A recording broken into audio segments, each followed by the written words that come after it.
this series, speaking of Jesus, but also as part of our visioning process, we have asked kind of multiple church members over the course of the next few weeks to come and just share a story, a testimony, a word about how God is speaking and moving in their lives and how God has used First Baptist in their lives. So I want to invite Eli Marchbanks to come first and share with us a story. Thanks, Eli.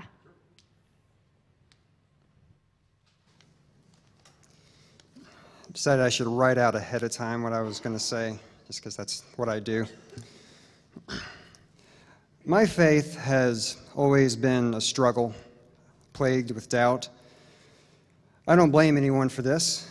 I grew up in a very loving family that was very devout and kind, and I've been surrounded by people of faith my whole life.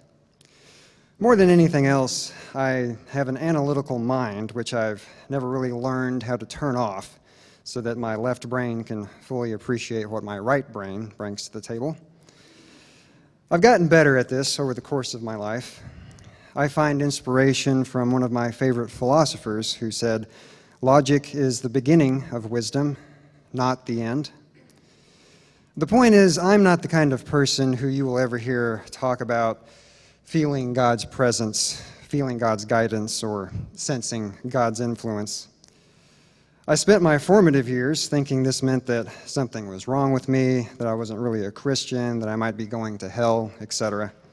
I actually chose to be baptized on more than one occasion in an attempt to manufacture a feeling of God's presence that I had heard every other religious person talk about.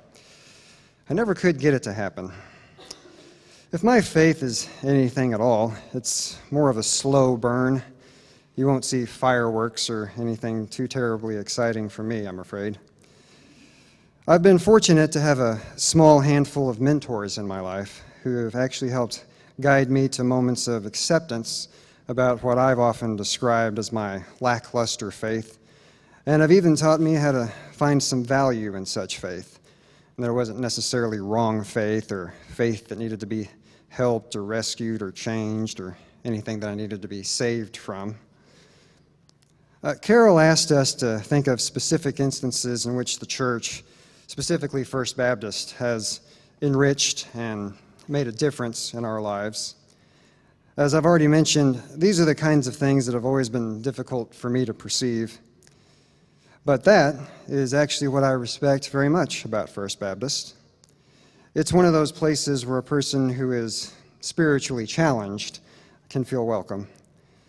For me, First Baptist reminds me a little of my former guides mentioned earlier, who taught me that the mysteries of faith are just that, mysteries. Mysteries that no individual, clergy or otherwise, has any right to validate or invalidate.